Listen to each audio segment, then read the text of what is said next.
South ఇండియాలోని అతి తక్కువ ధరలకి రత్నాలనందించే ఏకైక సంస్థ 6JVR.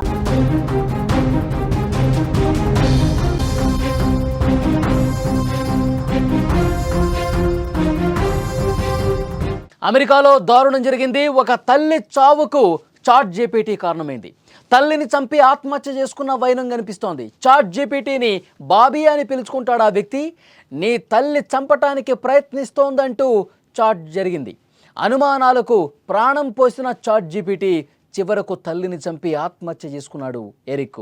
నిజంగా టెక్నాలజీ యుగంలో రోజు రోజుకి కృత్రిమ మేధస్సు పెరిగిపోతోంది.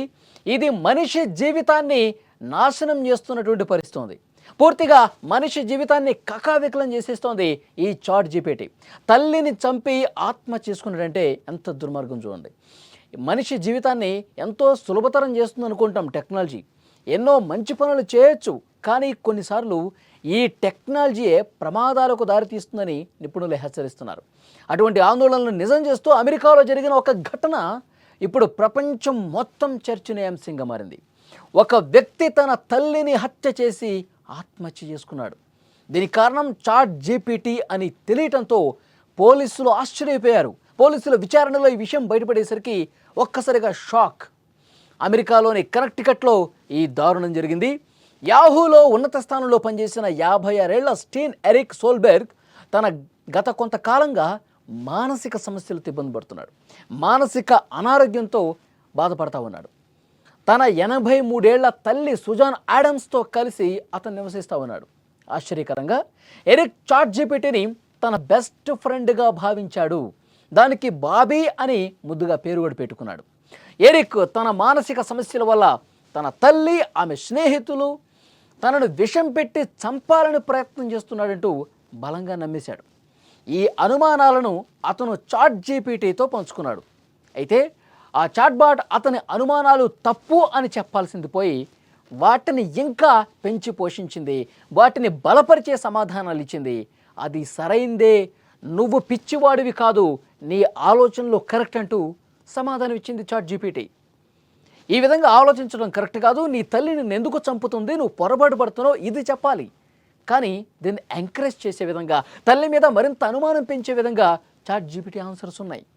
ఒకసారి ఎరిక్ తాను కొన్న ఓ వోడ్కా బాటిల్ ప్యాకేజింగ్లో తేడా ఉందని, అది తనను చంపడానికి వేసిన ప్లాన్ అని అనుమానించాడు. దీనికి కూడా చాట్ జీపీటీ అక్కడ నువ్వు సరైన దారిలోనే ఆలోచిస్తున్నావు అని సమాధానం ఇచ్చింది. ఇక అతనికి అనుమానం పెరిగిపోయింది. నిజంగానే నన్ను చంపేందుకు ఒక కుట్ర జరుగుతుంది, అది కూడా తన తల్లే చేస్తుంది అని చెప్పి నమ్మేశాడు. ఇలా చాట్ జీపీటీ ఏవైతే సమాధానాలు ఇచ్చిందో ఎరిక్ తన తల్లిపై ఉన్న అనుమానాలను ఇంకా పెంచేసుకున్నాడు. ఒకసారి తాను తినటువంటి చైనీస్ ఫుడ్ రసీదును కూడా చాట్ జీపీటీకి పంపించాడు.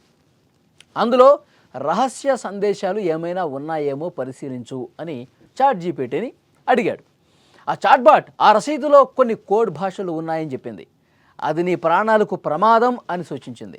చూసారా, ప్రతిదానికి ఈ టెక్నాలజీ మీద ఆధారపడితే చాట్ జీపీటీ చెప్పేవన్నీ నిజాలు, వాస్తవాలు, చాట్ జీపీటీయే జీవితం, చాట్ జీపీటీ లేకపోతే ఇంకేమీ లేదు అనుకుంటే ఇలాంటి ప్రాణాల మీదకి వచ్చే పరిస్థితులు ఉంటాయి. చాట్ జీపీటీ ఇచ్చిన తప్పుడు సమాధానాలతో ఎరిక్ పూర్తిగా కుంగుబాటుకు గురయ్యాడు. తన తల్లిపై ఉన్న అనుమానాలతో ఆమెను చంపేశాడు.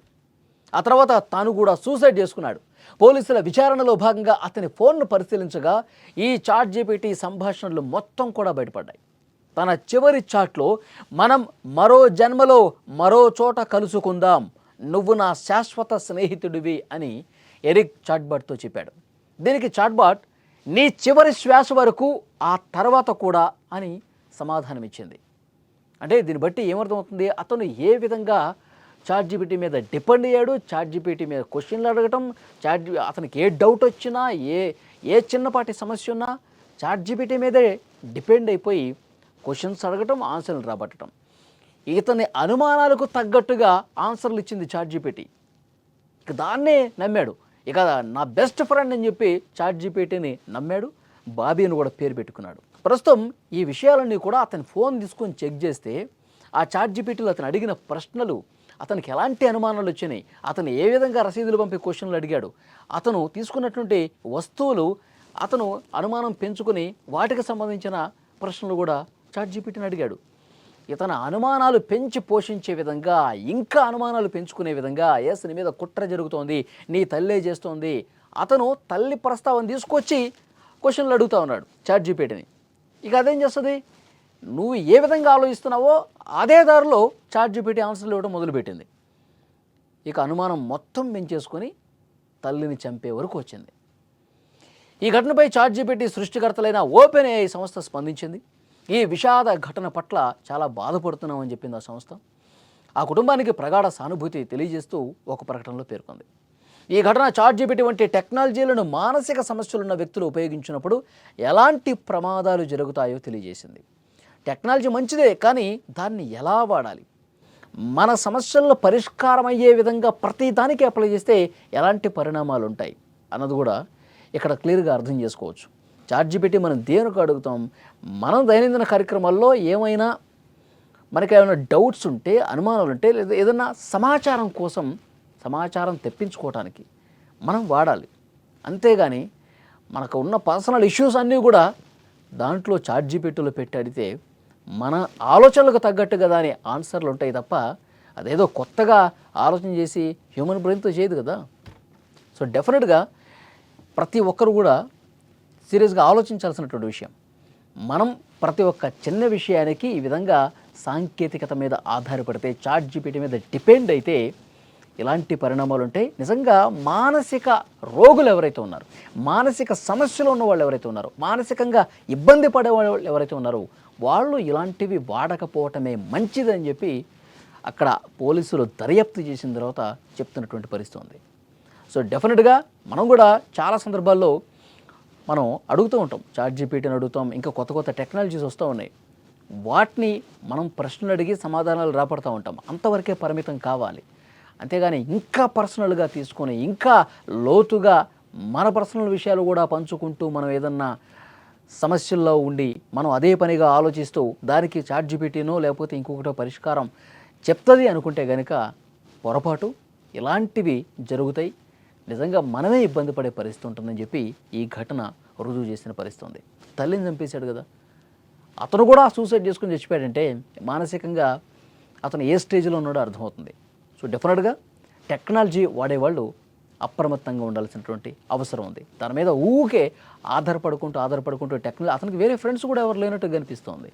ఎందుకంటే అతను కంపెనీలో పనిచేశాడు, మానేశాడు, ఇంట్లో ఖాళీగా ఉంటున్నాడు, మానసిక సమస్యలు ఉన్నాయి, మెడిసిన్స్ వాడుతూ ఉన్నాడు, వేరే ఫ్రెండ్స్ ఎవరు లేరు. మానసిక సమస్యలు ఉన్నవాడికి ఇతర ఫ్రెండ్స్ ఎవరు ఉంటారు, స్నేహించడానికి కూడా ఎవరు ఇష్టపడరు.